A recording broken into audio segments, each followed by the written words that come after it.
man, well, I think, man, in the first place, you was already a lame for buying a necklace. Believe it, brother. I'm the new young hope. Showtime's at 7:30. Everybody's gonna be there. She makes me nervous and my mind goes blank. Come on, man, I need your help. I just laid my best line on her up there and I got no love. Don't know why. I have a brother that's been doing his thing, not just in the acting world, but also in doing his music thing as well. And he's a multifaceted, versatile entertainer. And we're going to have him just talk briefly about his career, his upbringing, also his hometown sports team. We want to welcome to the program actor, entertainer, Mr. Jason Weaver. Hey, Jason, welcome to the program. Hey, Ed, thank you so much for having me on. It's a pleasure to be on your show, man. Thank you so much. Man, thanks once again for being on, and thank you once again for taking time out of your busy schedule to do this. So let's jump right to it. Every story has a beginning, and your upbringing, you're born and bred in Chicago, and Chicago's one of those special cities. Just kind of share briefly with our audience, just what was it like growing up in the Windy City? Oh, man.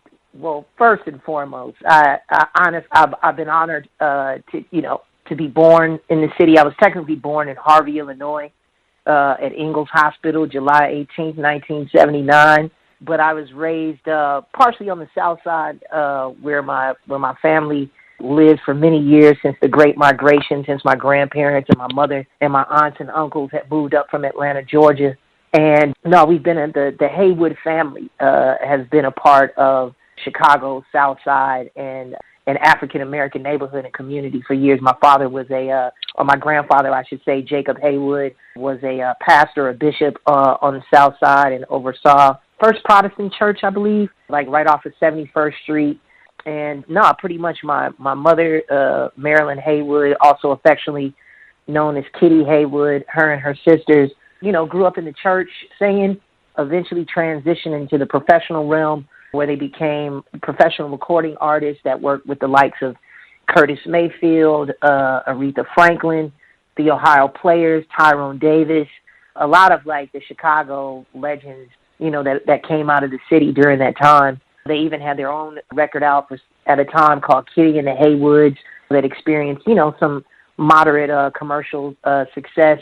And then from there, after they retired professionally, from the recording industry, they transitioned into doing jingles for different commercials and for different brands. And not a lot of people know this about the city of Chicago during the late 70s, early 80s on to, I'd say, the latter part of the 90s. Chicago was a major hub for advertisement firms and for jingle singers, producers, and musicians who would write and craft some of the biggest jingles that have ever come out, whether it's for United Airlines, McDonald's, Crest Toothpaste. A lot of those major advertising and marketing campaigns in those days came out of the city of Chicago. And that's where I got my start, essentially, growing up in the studio, watching my mother work professionally. I just caught the bug at a really young age. I'd probably say like 4 or 5 years old, to where I expressed a genuine interest in wanting to get involved in the entertainment industry. And, fortunately enough for me, my mother was in a position to where she had been working in the industry for an extended period of time, had a lot of really good, sound, reputable relationships that she could kind of, reach out to and help to open some doors for me, at least when it came to like auditioning and getting my feet wet and getting in front of the right people that kind of showcase my talent. So that said, a lot of my early work that I started off getting back home in Chicago was stuff for print ads, a lot of stuff directly tied or directly marketed towards the African-American community, whether it was for Coca-Cola, whether it was for Luster products. Like I was on the cover of a Luster products box for the Natural Look hair care product that they had out back in the 80s. And, I did a lot of, just local stuff initially. And then I kind of segued and transitioned into commercials, national commercials. And then from there, I just naturally transitioned into auditioning for feature films, which eventually led to my first feature film role at 9 years old for a film called The Long Walk Home, which starred Whoopi Goldberg and Sissy Spacek. And it was based around two families, a white family and a black family, at the height of the Montgomery bus boycott and how it affected those two families and, what they went through during that time. So it was a historical period piece that I was honored to be a part of. and the work of Whoopi Goldberg and Sissy Spacek, two legends, in our field. And then from there, I was able to have the honor and the privilege of working alongside with Oprah Winfrey on a short-lived series that she shot right at Harpo Studios on the west side of Chicago called Brewster Place. And this wasn't the mini-series Brewster Place that a lot of people are familiar with that starred Oprah and Jackée Harris. This was an actual series that was on ABC, that came from that mini-series, but it was a short-lived, kind of show that was on, but yet and still it gave me the opportunity to work at home, work with a lot of great local talent in the city of Chicago, as well as the, phenomenal union crew people that work there in the city. Gave me a chance to work with Oprah Winfrey, who gave me a shot, gave me an opportunity to, keep my face and my name out there. And then from there, I think right after that was when I was given the opportunity to play Michael Jackson in the Jacksons: An American Dream. I was honored to be cast by Michael Jackson himself, a kid coming straight out of Chicago, to be given that opportunity, and also from Michael and his family to be from Gary, Indiana, which everybody knows is, our direct neighbors, for it to kind of come full circle like that, where they would open up the doors, to opportunity and success to a kid from Chicago. Totally indebted to Michael Jackson and Jackson family to this day for that. And then immediately after that, Sir Elton John recruited me to do The Lion King. I was the singing voice of young Simba in the original Lion King, the animated feature film. So those songs, I Just Can't Wait to Be King, Hakuna Matata, I sang those, which was just a total blessing. From there, let's see, I did a sitcom on ABC called Thea, which starred Thea Vidal, also Brandy, before she became the musical icon that she is now. So I worked on that with them. Let's see, years later, got the opportunity to work on a show called Smart Guy that a lot of people are familiar with, and it's reemerging due to Disney Plus. There's a generation that grew up with the show that was already familiar with it, but thankfully now there's a new generation that's being introduced to it via Disney Plus. So I had the honor and the blessing of working on that show. From there, I did like Drumline with Nick Cannon. I did ATL with T.I. I did Lottery Ticket. I've dabbled in music, like you said earlier, kind of going back a little bit. In between the time that I was doing the Jacksons: An American Dream and the Lion King project, I was given a record deal through Motown Records, where I released a single through there, which is still, to this day, a city favorite, a hometown favorite, especially amongst the stepper set back home in Chicago. It was a song called Love Ambition. So I released a full EP, or full LP, I should say, with Motown back in 1994. That experienced some moderate success. I got a chance to really go around the country, tour with that record, give my fans another layer of the talent that I've been blessed with. And yeah, from there, and then just from music, whether it was that at Motown, whether it was The Lion King, I also had a hit record out with Chingy years ago called One Call Away. That was like an R&B hit, which, still rings bells to this day. A lot of people view it as like one of those classic hip-hop and R&B records that came out during that era of music. So yeah, I've been really blessed, and I think one of the main things that I can honestly say too is that I've always had the city of Chicago behind me since day one, since I first came out and started really planting my flag in the soil and letting people know that I was there.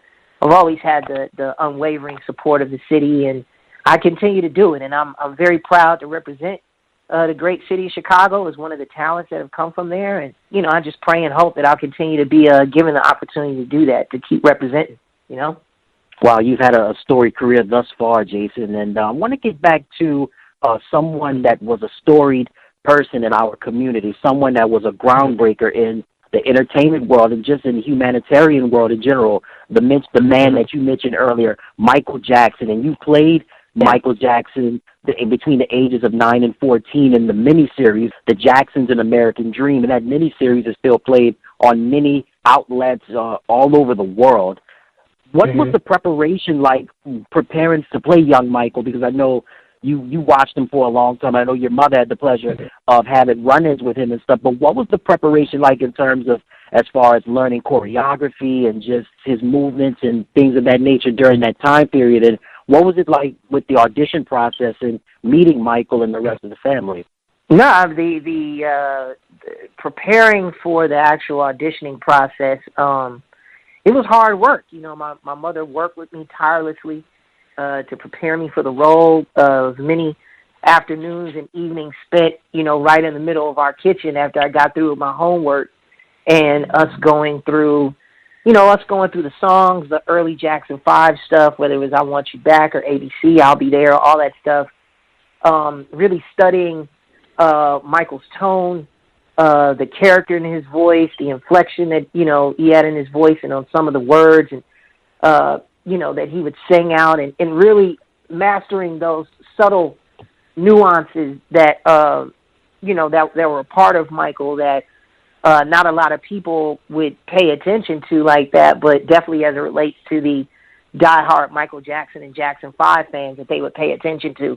And that was something that my mother understood early on and did her best to prepare me for it. So it was, you know, a lot of evenings spent just studying videotape, studying the songs, doing like little makeshift choreography that my mother had put together to kind of give casting and the producers an idea that I could actually, you know, execute and do this stuff. Because, mind you, this was before, you know, social media.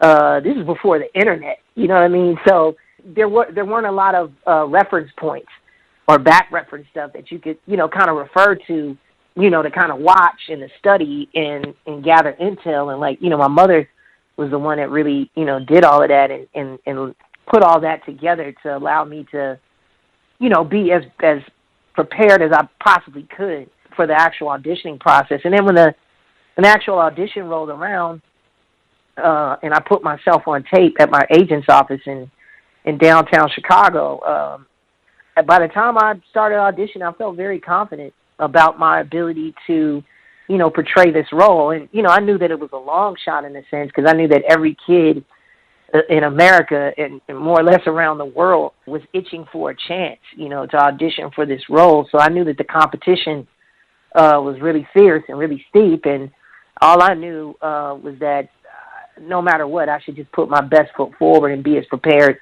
as I possibly could. And sure enough, once that tape was sent out to Los Angeles to the head of casting and to the director and the producers, they definitely took a liking to my tape, which, you know, prompted them to fly me and my mother out to California to do another round of, you know, serious auditions in front of everyone.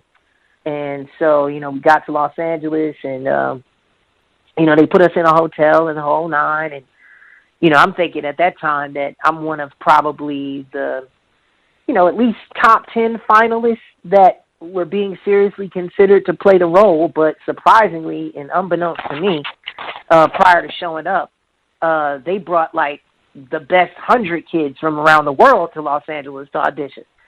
So, you know, once I got there in that phase of the auditioning process, then I had to, you know, just kind of work my way through that long list of finalists who were auditioning specifically for that one role. So eventually when my time came to audition in front of not only the director and the producers, but in front of the Jackson family, I was given, I remember when we showed up that day, an assistant casting director, because it was really hectic that day for everybody, and there was an assistant casting director who really didn't know what all the kids were there for, what specific role that they were auditioning for.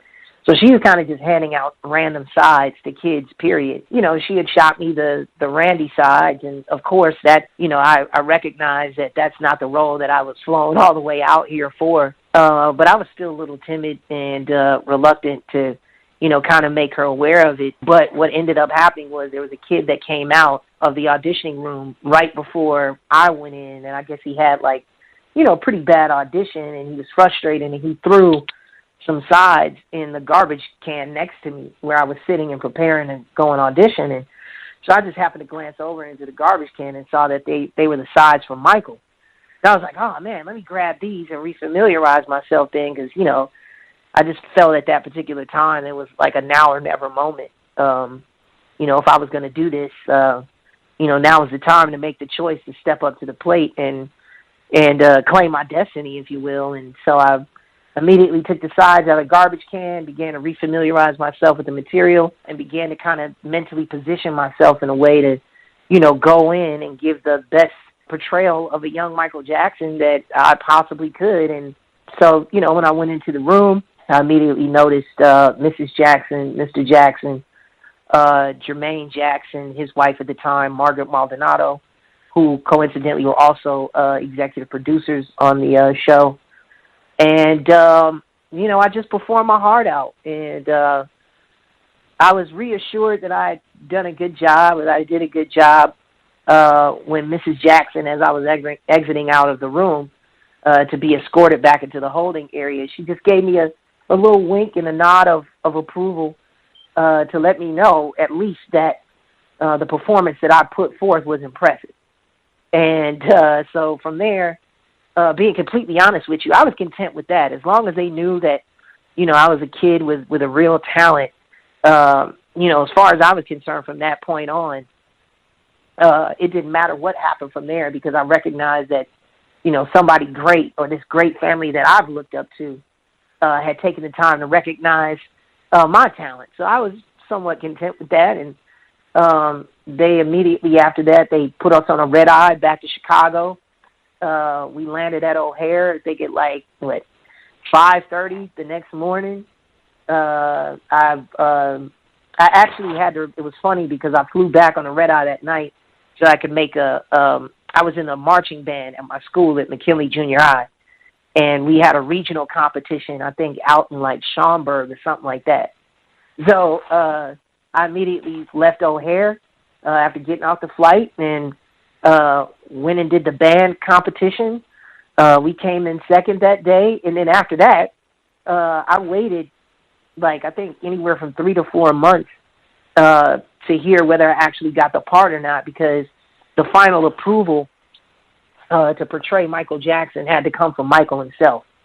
But at that time, Michael was preparing to go on tour for the Dangerous album, so mostly his focus was on that. It really wasn't on, you know, the miniseries and, you know, and trying to get back to them as soon as possible. He was trying to, you know, prepare himself for, you know, for his own tour and for his own show. But eventually he got a chance to take a look at the last 3 finalists who were chosen to play him or to portray him. And out of those 3 finalists, he chose me. And yeah, from there it was on and cracking. It was full steam ahead after that. Oh yeah, you're right about that. It definitely was a full steam ahead and cracking. And I want us to stay with the Jacksons and American Dream. One more question I want to ask you pertaining to that. You worked with some talented heavy hitters in the acting world. You know, Lawrence Hilton Jacobs, who we know from the television show Welcome Back, Kotter, and of course he was in Cooley High and a ton of other television shows and movies, and of course the great Angela Bassett, who is a great thespian in her own right. Just kind of tell our audience what was your experiences like, not only working with Lawrence and Angela, but also with Holly Robinson Peete, because she played Diana Ross in the miniseries. Oh yeah, I mean working with all of them, including Terrence Howard. Terrence Howard also. That's right, because he played Jackie, correct? He played Jackie, yeah. So, you know, I got a chance to work with him at a very young age. I think this is like right when he started, because I think prior to that he was like a theater actor from what I vaguely remember. Like he had like a pretty extensive background in theater or something like that. But this was kind of like his like one of his first big roles as well. And man, I learned a lot, you know, from all of those guys. I think, you know, for Lawrence Hilton Jacobs and for Angela Bassett and for Holly Robinson Peete, their thing, the insight and the knowledge that they shared with me was just constantly reminding me to have fun, because they recognized and they realized that there was a lot of pressure, you know, on all of us, but in particular, there's a lot of pressure on the kids, you know, who had to portray these, you know, iconic figures in pop music. And, you know, and the Jackson family fans and Michael Jackson's fans are really dedicated and very loyal. and to some degree fanatical. And so, you know, the adults there knew that was kind of like a weight that was hanging over our heads.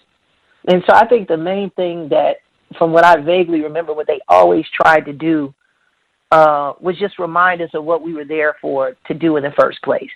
First of all, it's to have fun. Second of all, it was to the best of our ability bring honor to this legendary family who had opened so many doors, not only for entertainers in general, but especially for black entertainers. And so we all knew that we were there to pay homage to that family and to represent on their behalf the best way that we could. And so, no, there wasn't a lot of professional insight, if you will, that they cared to share with us. They encouraged us as, you know, young black children that they saw being given this extraordinary opportunity.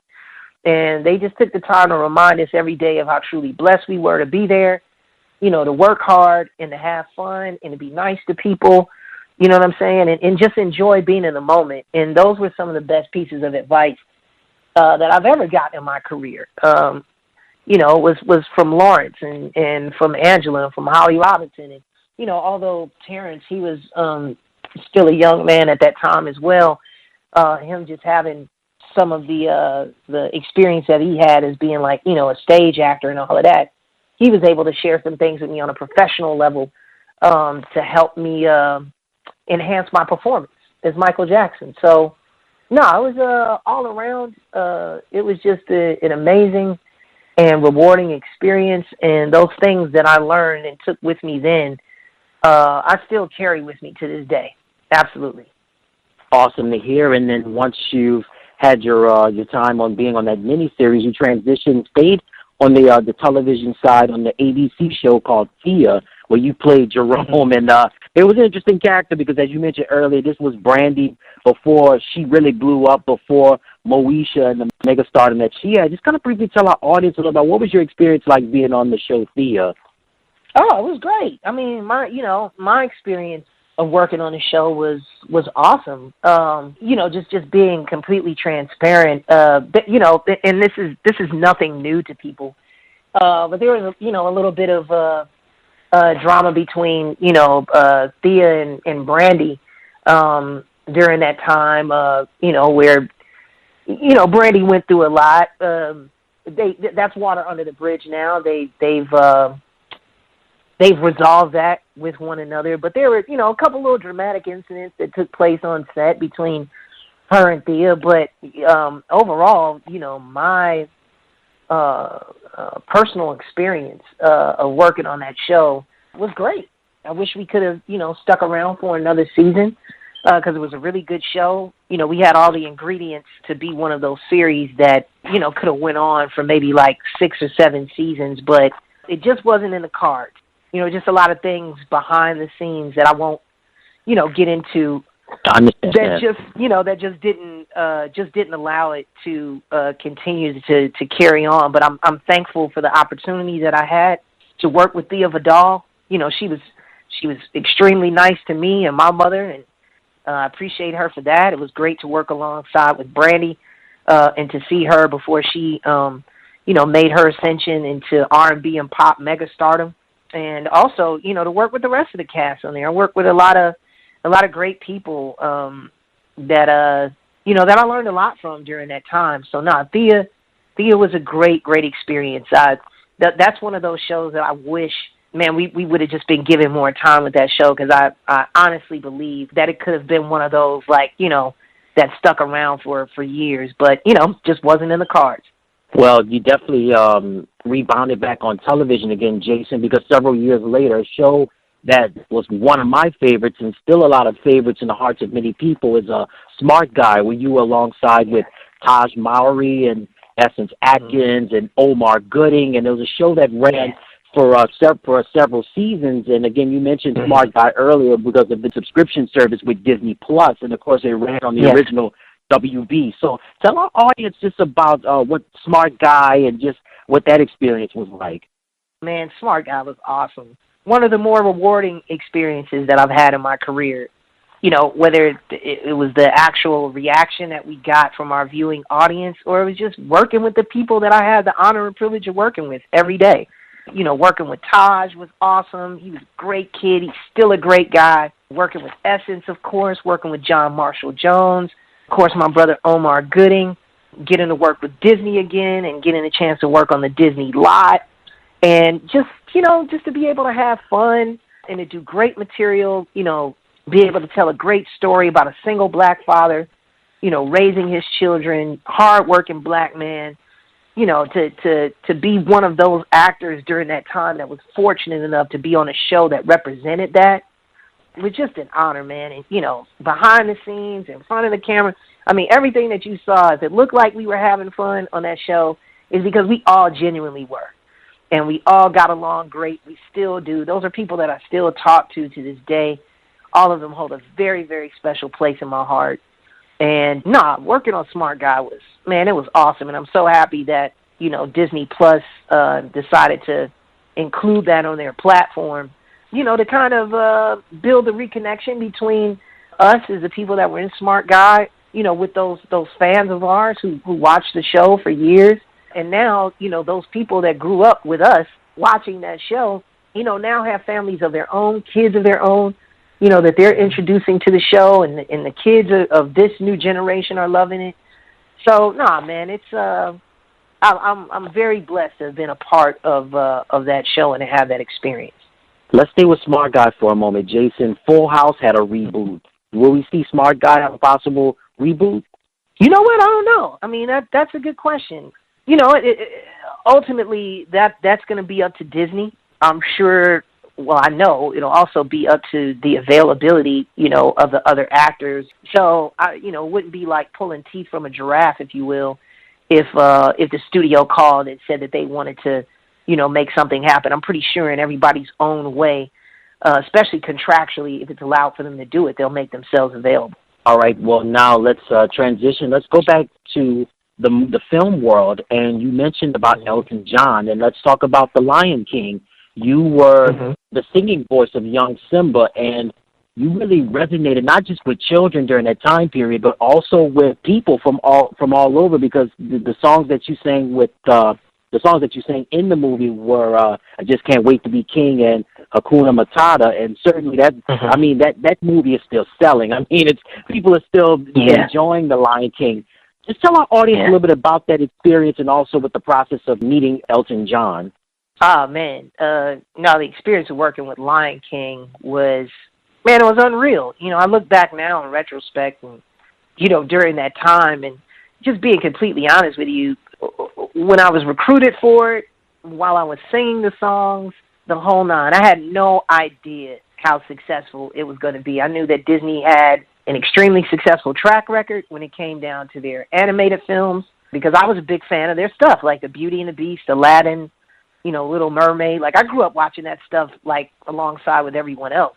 But when The Lion King came about, I figured it would kind of just fall in the line with the rest of those films. But surprisingly, it didn't. It kind of surpassed even those classic films that had come out prior. And, I thank God for that every day, because it wasn't only just a rewarding experience personally, but it's also been a very rewarding experience monetarily and, like, financially from a residual standpoint. And, having the opportunity to work with Elton John and with Tim Rice and with all of the crew and the staff at Disney Animation that gave me that opportunity. No, it's just something that I'm very, very, very proud of.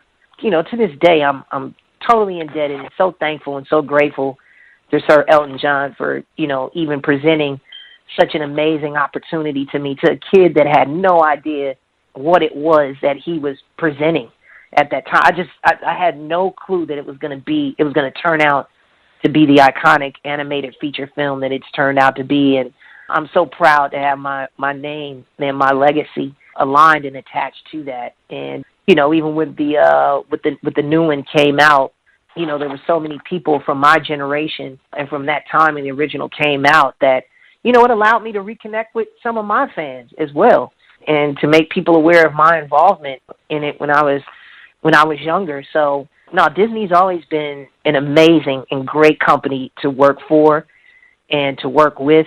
And no, I can't say enough good things about my experience with The Lion King.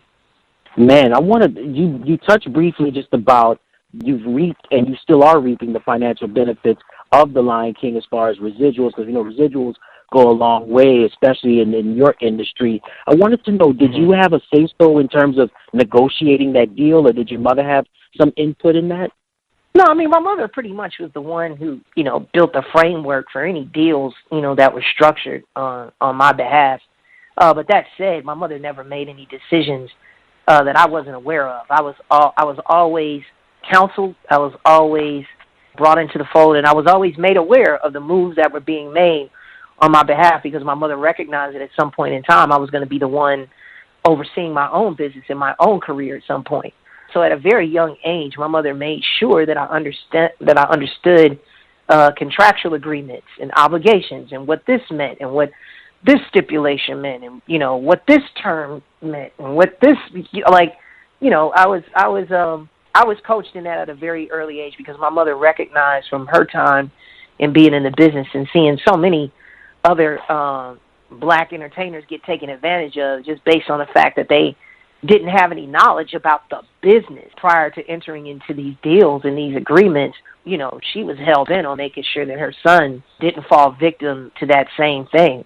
So, from the gate, when my mother began to recognize how this was going to pay off possibly in the long run, she positioned me, contractually to be able to reap the benefits, long after the hype died down on it, and 20 or 30 something odd years have passed, and then you get a whole new generation that got into it. And I give my mother all the credit, because if it wasn't for her negotiating the deals that she did in the way that she did on my behalf, I wouldn't be receiving the residual income that I get from those. So I always credit my mother for that. But like I said, no decisions were made where I wasn't made aware. But definitely, as far as who spearheaded those deals and framed them properly and delegated to, my attorneys and my managers and stuff, that was my mom, running point on all that stuff.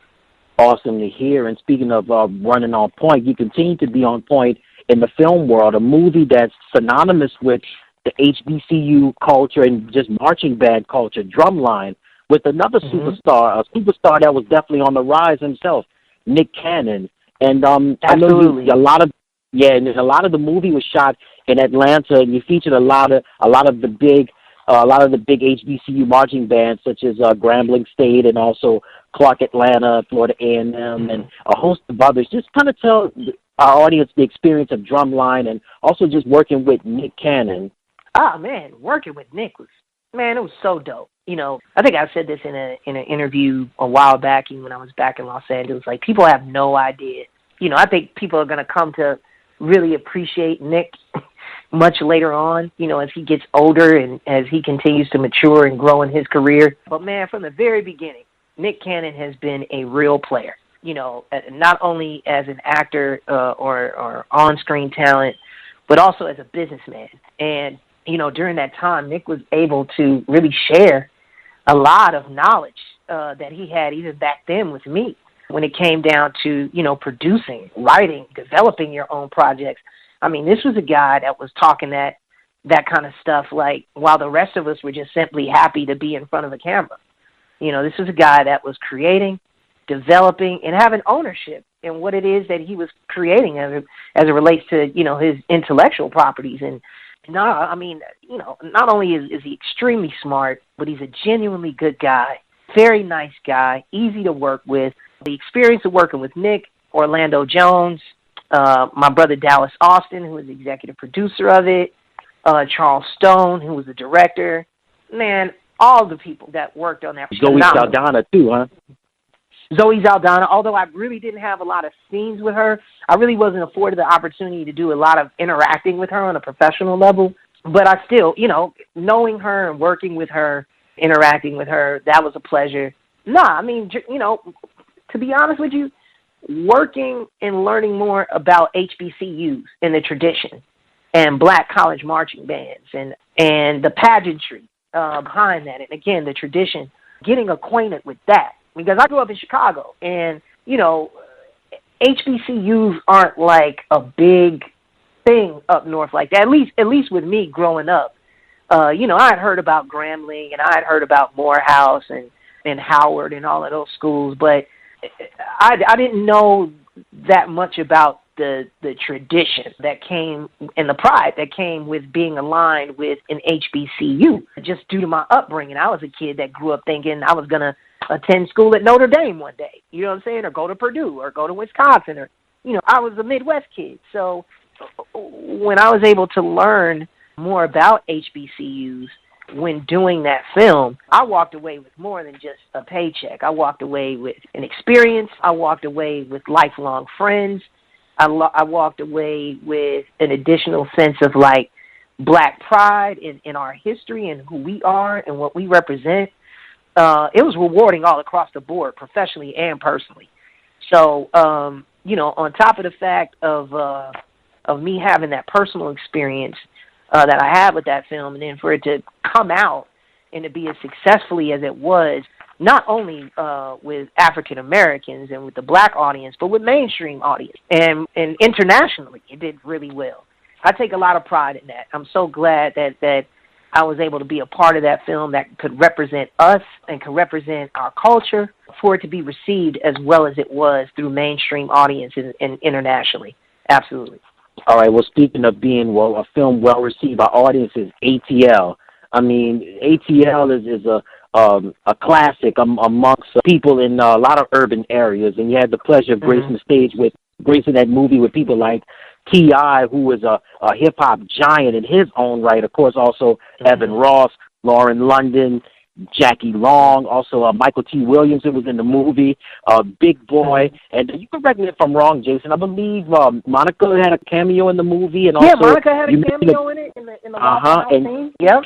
Absolutely, and you also mentioned that because Dallas Austin was one of the executive producers of Drumline, and he returned as one of the producers of ATL along with T-Boss. So, kind of tell us and Will Smith. And Will Smith was one of our executive producers as well. Yep. Okay, and Will Smith as well. So kind of tell our audience just a little bit about the experience of ATL and being with T.I., because, I mean, Drumline was set in Atlanta. ATL, of course, set in Atlanta, but this is completely different in terms of the settings of the story. We go from HBCUs to kind of like being in a specific neighborhood and just kind of going through, you know, through the ins and outs of the day-to-day grind. So tell our audience about the experience of ATL and working with people like T.I. and Lauren London and the rest of the people that I mentioned. Oh, man, working on ATL was super dope. It was like the best way that I could describe it to people, it was like shooting a 2-month-long music video. That's just what it felt like. Like, it felt like we were shooting a music video for like 2 months, because it was that, first of all, that energy was there. Yeah, Chris Robinson directing it, which is, at the time, he was one of the leading Black music video directors, who was helping provide the visuals for most of the people that represented the culture during that time. So Chris had his finger on the pulse visually, on the pulse of the culture, where he knew what was going to be visually attractive and appealing. What was surprising, and what I was pleasantly surprised about, was his ability to tell a good story through his direction. Because most video directors, music video directors, you know, are great when it comes down to presenting something visually, but a lot of them have a hard time telling a story that connects with people and that resonates with people, when it's not just about creating some kind of fancy camera angle or some kind of lighting effect. Like, you know, a great director is able to give you that, but they're also able to tell a great story visually. And I was pleasantly surprised to find out during the time that I was working with Chris, a.k.a. the General. That's what I affectionately refer him as. Man, he took the bull by the horns. He led us down the right path. He made sure that we represented the city of ATL and the culture that exists down here in a very real and authentic way, but also in a way where we just didn't, although it was an urban story, it didn't alienate others. Like, you know, other people from other communities and different walks of life were able to find something in the story or in the characters that they were able to connect with and identify with. And that's one of the things that I'm pleased that ATL was able to do, because a lot of urban films sometimes get lost in the sauce when telling a story. Something they'll either focus on the visual more than they focus on the story, or they focus more on the story, but it's not visually appealing and attractive. ATL was one of those urban stories, one of those urban films that was able to meet in the middle and appeal to everybody and expose a part of the hip-hop culture, especially down here in Atlanta, that people weren't familiar with, which was the skating scene and which was Cascade. That was something I was familiar with down here prior to getting involved with that film, because I've been living here for the past, I'd say, 21 years.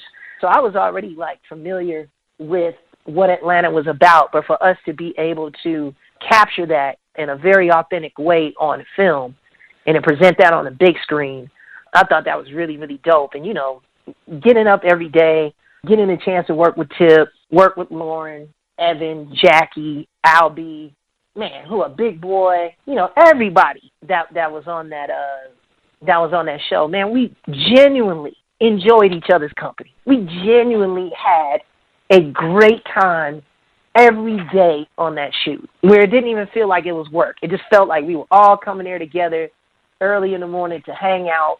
There happened to be a camera around. We're filming some stuff. And then after we get through filming, we would all go out, and hang out with each other at clubs or restaurants or whatever the case. We were just having fun.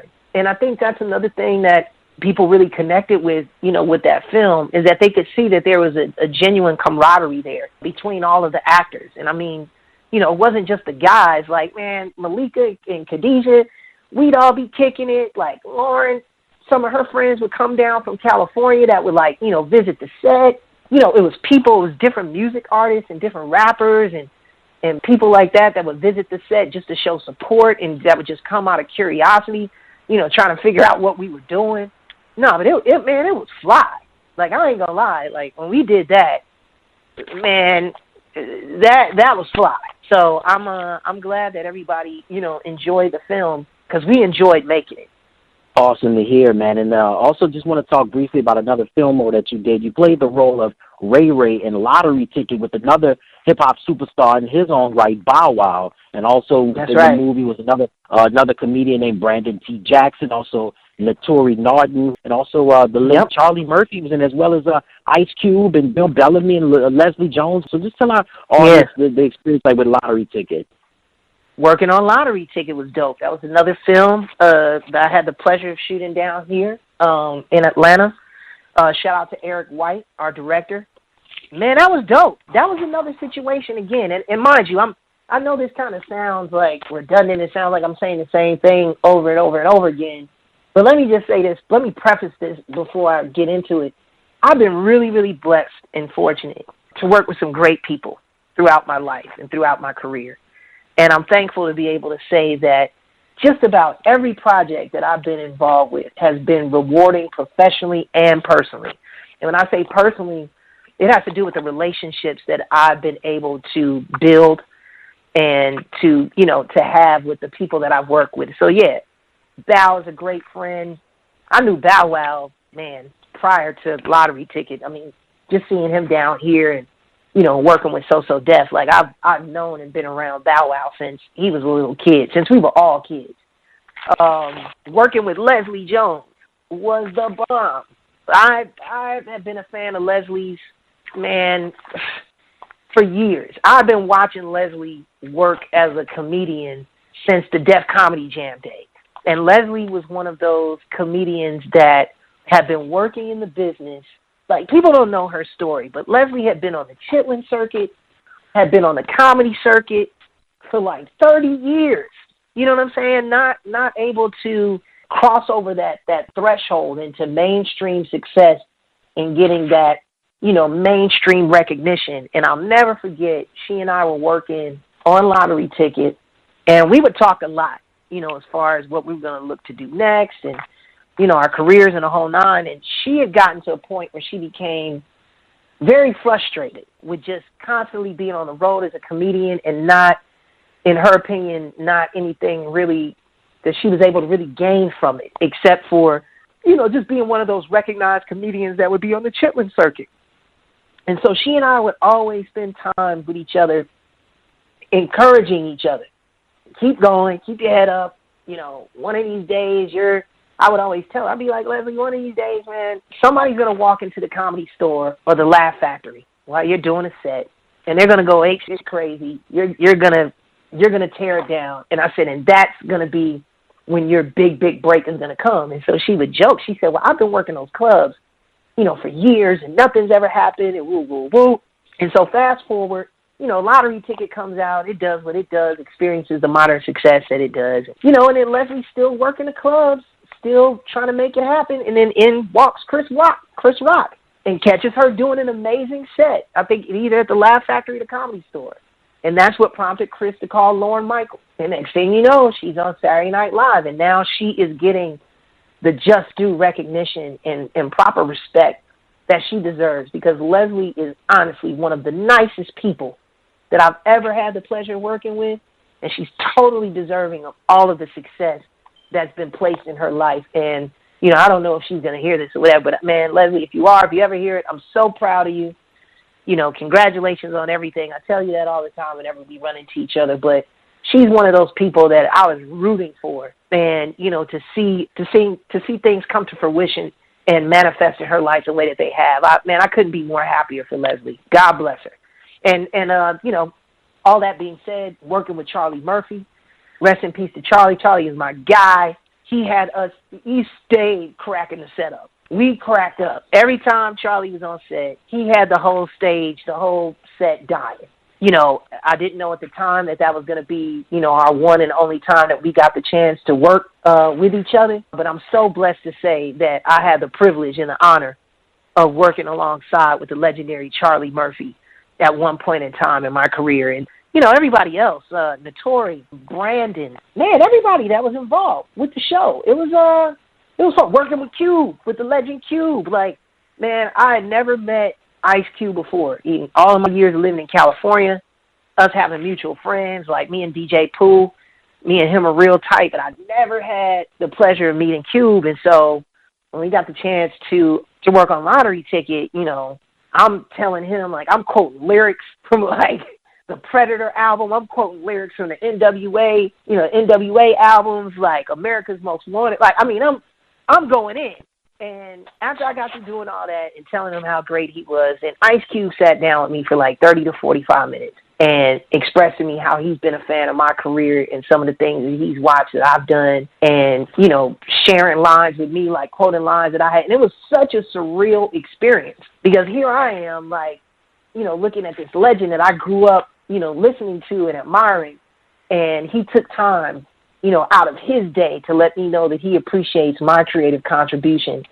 And that's something that I'll never forget. Like, big up to Ice Cube. Ice Cube continues to give multiple people of color in this industry legitimate opportunities to get their name and their likeness out there. And, I just want to let him know he's another one. If you happen to hear this, Cube, like, man, thank you so much, man, for all that you've done and you continue to do for people like myself and many others that look like me, and giving us opportunities to shine and to be able to provide for our family. So shout out to Ice Cube, man. Awesome to hear, man. And definitely you've had a great acting career thus far, and you continue to do big things. But now, not only have you done your thing in the acting world, but with the music. And you had a top 5 hit with a rapper out of St. Louis named Chingy called One Call Away. Tell our audience about that process of One Call Away, because I remember when that song came out, man, that was jamming really that whole summer. I mean, One Call Away, it was on every radio station, whether it be a hip-hop station or even a top 40 station. No matter where you traveled across the country, One Call Away was playing, and also as well on the venues like BET's 106 in Park and MTV's Total Request Live. So just tell our audience about the creative process. No, well, the creative process for that was this. I was in Los Angeles shooting a film called The Lady Killers with Tom Hanks, and that the Coen brothers directed. And a friend of mine that I knew from here in Atlanta by the name of Poon Daddy. Poon Daddy was a radio host that was on the radio with with Ludacris and with Lala. And this is back when they were on Hot 97 here in Atlanta. And they had a show called the Chris Level and Poon Daddy Show. And so when I was promoting my records for Motown, and when I would have to come to the Atlanta market, Ludacris and Poon would look out for me and play my records and stuff. And this is when they were just radio DJs. And they would, like, you know, play my records and support me in the whole nine. And so I had a pre-existing relationship with Ludacris and with the members of DTP and with Poon Daddy. And so I happened to run into Poon at a club out there at some random spot. And he was like, oh, you out here in L.A.? And I was like, yeah, you know, I'm doing this film. He was like, dude, I'm so glad that I ran into you because, man, you need to do this record that we got up. He was like, man, you heard of this kid by the name of Chingy? He's from St. Louis.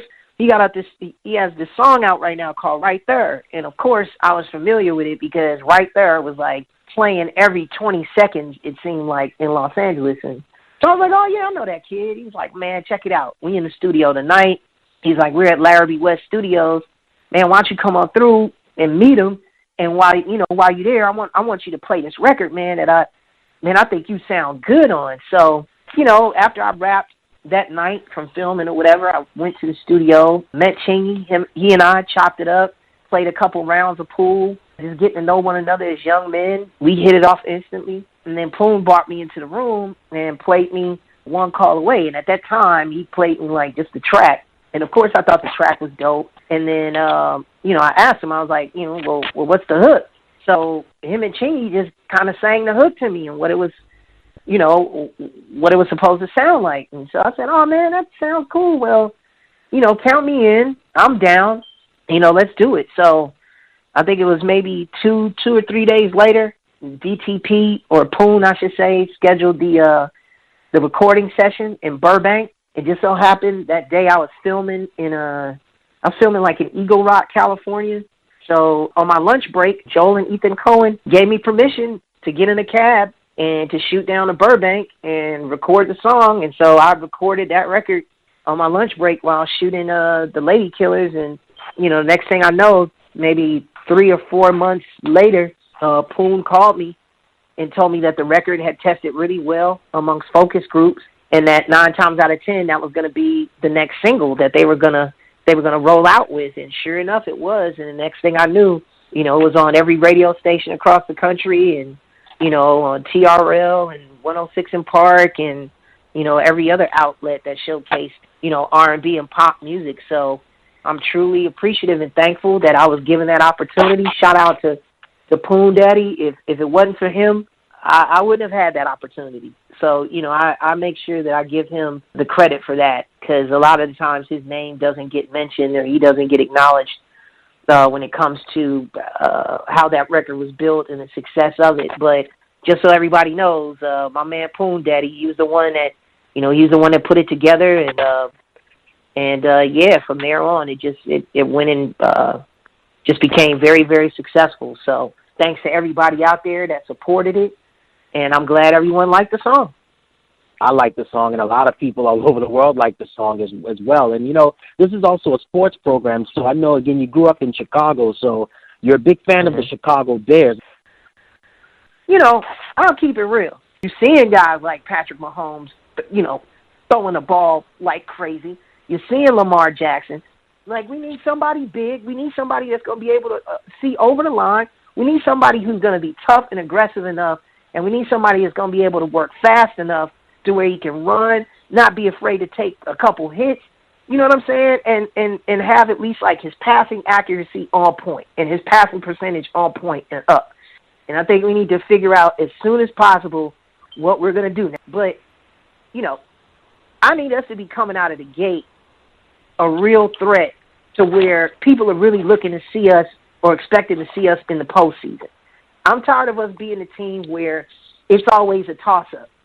And if we happen to get in the postseason, you know, we get far enough and then we flounder because there's something in our offense that people have been able to find and break down. Everything can't be on the guys on defense. Everything can't be on those guys, man. That's just too much. And I know we're known as a team for playing defensive football, but man, I want to see a strong offensive game. Like I'm tired of like looking at relying on the defense to give us the turnovers and the fumbles you know what I'm saying, and to keep guys, you know, at a spot on the field. Like, no, man, I want to see somebody throw the pill.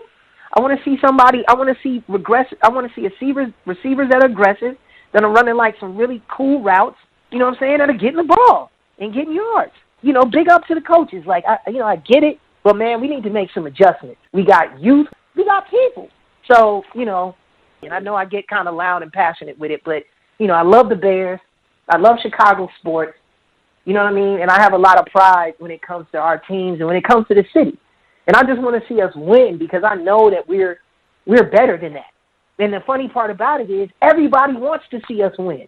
Everybody loves Chicago sports teams because they recognize that we the real deal and we come from these storied histories and traditions and the pageantry that, you know, is aligned with our teams.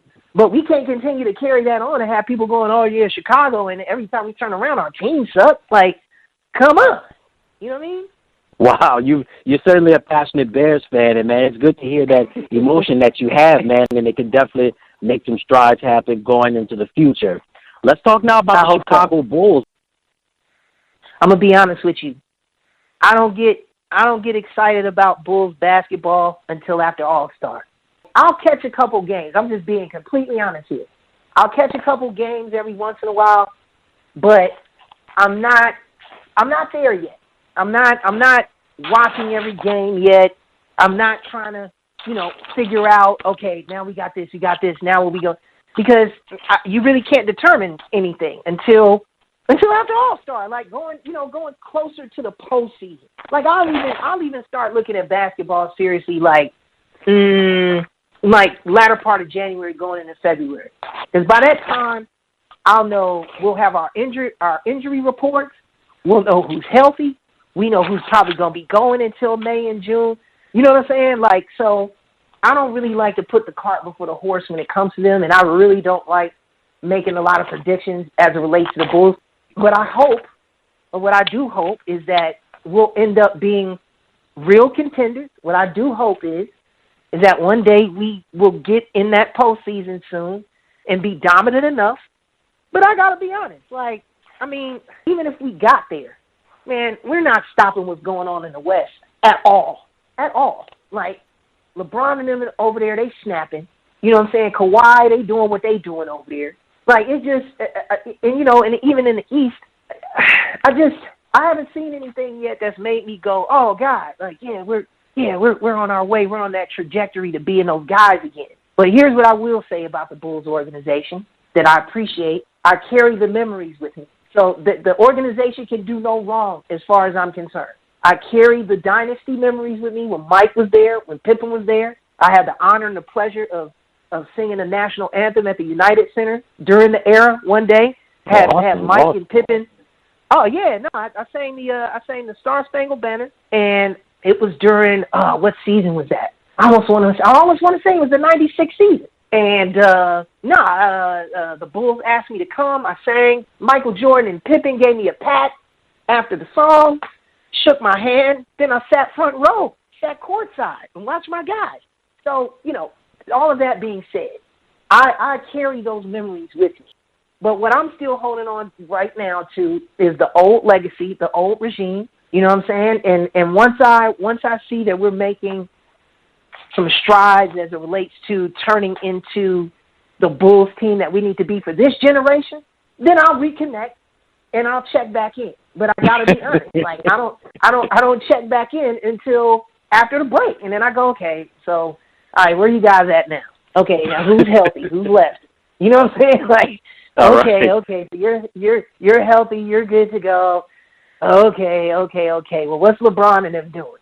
Okay, well, we're not doing that. So either which way, fellas, we got to bring in some talent. And as long as we as a city and our teams, as long as we recruit these super talented, youthful players, they'll step up to the plate because everyone enjoys playing for Chicago. It's a big city. It's a big market. We got the best fans in the world. We got the best teams in the world. Like, real sports guys want to play for us.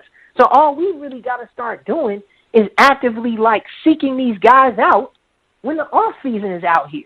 Like how Joe did when he brought everybody together for the Cubs. Like how all of those guys came together like that. That's what should continue to go down in Chicago. Get the real talent. Recruit some guys in here that you know are going to do their jobs and who are going to love playing for this city and love giving their all to these fans. Don't bring in any entitled cats. Don't bring in any cats like, it's got a jaded mindset and has played for this team and that team. No, bring me a superstar and bring me youth, and we'll show you dubs, period. I could go on and on about that. When it comes to Chicago sports, because I live in Atlanta, and I'm surrounded by these guys down here. Whether it's their Falcons fans or the Hawks or and even in the South, period. I got to see cats from New Orleans. Like, I'm always having to hear their stuff. And I can never really chime in and say anything about my boys because I know where we at. So I just be keeping my mouth shut in a lot of times in these discussions.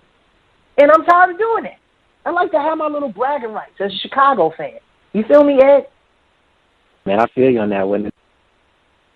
I want to not only create more opportunities for myself, but I want to create more opportunities for others around me. And so in order to do that, you gotta get out there and you gotta plant your flag and you gotta blaze a trail, for the next generation to come, or blaze a trail for those people that have talent that may be getting overlooked and may not be getting the opportunities that I've been afforded or that I've been given. So I want to now be able to provide those kind of opportunities to the up and coming class and for those who are in a point of transition and are looking to take their careers to the next level. So that's what Jason Weaver is doing right now. So again, anybody genuinely and seriously interested and seriously about that, like working and doing great projects and being a professional about it, please feel free to hit me at It's Jason Weaver on Instagram and on Twitter.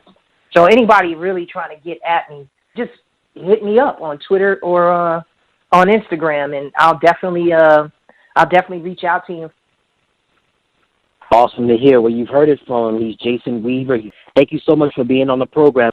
Thank you so much, Ed. I really, really appreciate you. Thank you for taking out the time to interview me, and also to everyone out there, who I've never met personally, but who has supported my career throughout the years, or maybe met me in the street or hit me up via social media, just letting me know how much you appreciate my work. Please know that I don't take that for granted. It's a blessing to be able to get up every day and to do things by which I can provide, a source of entertainment for y'all. And I just pray, man, that y'all just continue to pray for me, and just continue to send out positive energy to me, man, because that's always needed and that's always welcome. This isn't an easy business. No matter what people tell you, some people can make it look like, it's just a breeze, but people like myself who've been in it for well over 30 years, 30 plus, you definitely have your ups and downs in this business, but what keeps us going is the genuine love that we get from people like y'all out there that support our work and that provide that positive energy and reinforcement. So I just want to thank all of you all out there. Hey everybody, thank you so much for tuning into the channel. Remember to click like, share, and subscribe, and thank you for watching.